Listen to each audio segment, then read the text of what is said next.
Wow, 2022 is already off to such a great start as this TV series was absolutely brilliant, and I'm really hopeful that we get a second season.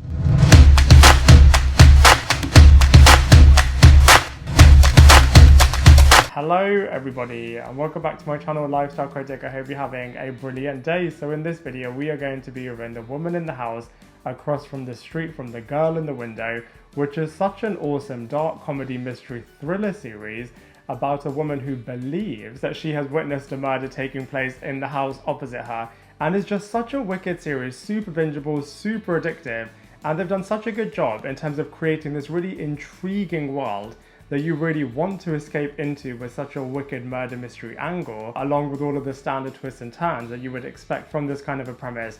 And it just executes it so well with brilliant acting, and I cannot wait to break it down for you in this TV series review. So we're really quickly introduced to the main lead character, who is called Anna, and she's a really heartbroken woman who has recently separated from her husband, and very tragically her daughter has also passed away, and she also suffers from a fear of the rain. She copes with all of this by combining prescription drugs with red wine, and in turn is really intriguing as she is a bit of an unreliable lead character as she suffers from hallucinations, so you're not sure as to whether what you're seeing is real or whether or not it's fiction. And one day she believes that she has witnessed a murder taking place in the house opposite her, and the series then explores whether or not this is true as this character plays detective, kind of putting all of the clues together, as well as there being loads of red herrings and misdirections as well. Now from a positive point of view, like I said, I absolutely loved escaping into this wicked TV series. I feel like they built their world really well. You're connected with all of the different characters. I think all of the mystery solving is absolutely wicked. I feel like every single episode adds more and more clues and loads of new directions. So along with the main lead character, the audience is also piecing everything together, which is really wicked. And I feel like the episodic format just works so well.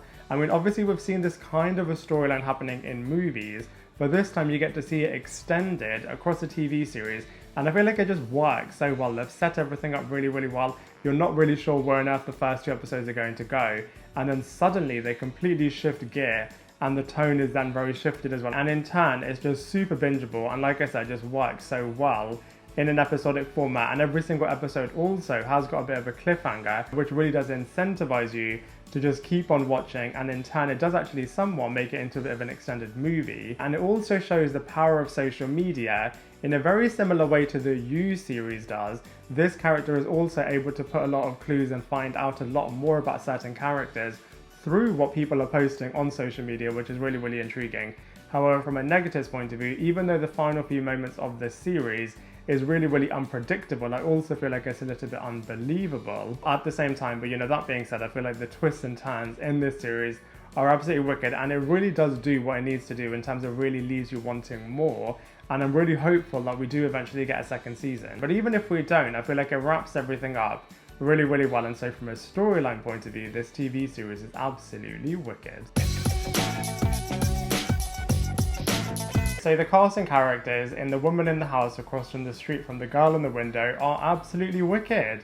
So let's go through them one by one. So first up we have the phenomenal Kristen Bell playing a character called Anna. Just so good.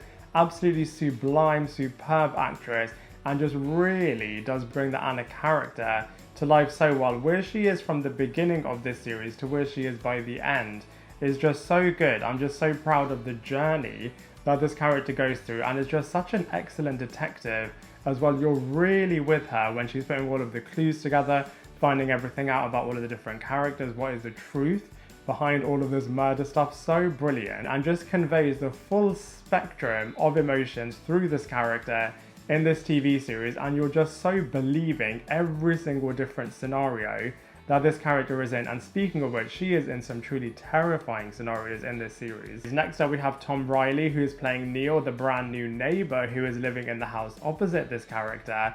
And at first he begins as a bit of a love interest, and then quickly becomes the main suspect in this murder scenario, and he is also a recently widowed father himself, and you're really not sure as to whether or not you can trust this character.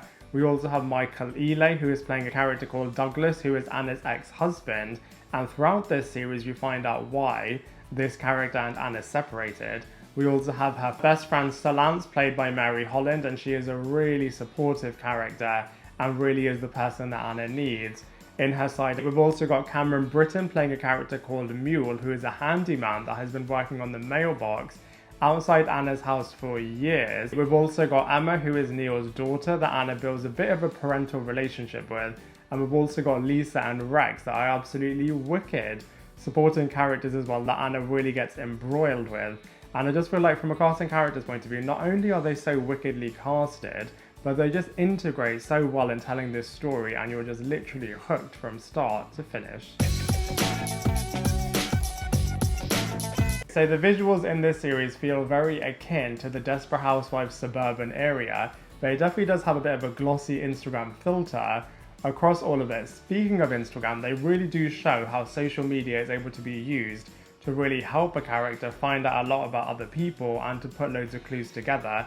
And I just absolutely love all of the mystery solving that this character is doing. All of the thriller moments in this series as well are really, really terrifying, really, really creepy. They of course use loads of flashbacks to tell you a little bit more about characters' backstories, along with hallucinations, so you're thinking what the Anna character is imagining and seeing is actually really happening. And I feel like they use this really, really well for misdirection and to really make you think that certain characters are the real culprit. And so I feel like the viewer goes on such a wicked journey across this series, mainly communicated through the wicked visuals. So whilst this series definitely is its own thing, I feel like it draws a lot of inspiration from other movies and TV shows. So for example, The Woman in the Window, Rear Window, Girl on the Train, Sharp Objects, Veronica Mars, Murder on the Orient Express, and like I said, also Desperate Housewives as well, which just makes this series so wicked, as all of those movies and TV shows are so cool, and I feel like it combines all of them and wraps it up with a really, really wicked murder mystery angle and some awesome characters as well. And so I feel like from a comparison point of view, while definitely you can see a lot of other shows and movies implemented in this one, it still is very unique and able to stand on its own 2 feet as well. So overall, I really, really enjoyed The Woman in the House Across from the Street from the Girl in the Window. Such a wicked TV series. Really, really fun, super bingeable, excellent acting, wicked tone, and I just feel like all of the twists and turns that happened pretty much on every single episode, and all of the cliffhangers that every single episode ended with was just so wicked. And I'm just really, really hopeful that we do get a second season, as the final few moments of the first season were really, really wicked. But even if we don't, I feel like it works so brilliantly as a mini-series. And so for all of those reasons, I have to give it a solid 7.5 out of 10. Now I'd love to hear what you thought of this series, so let me know in the comment section below. Otherwise, I look forward to seeing you in my next video.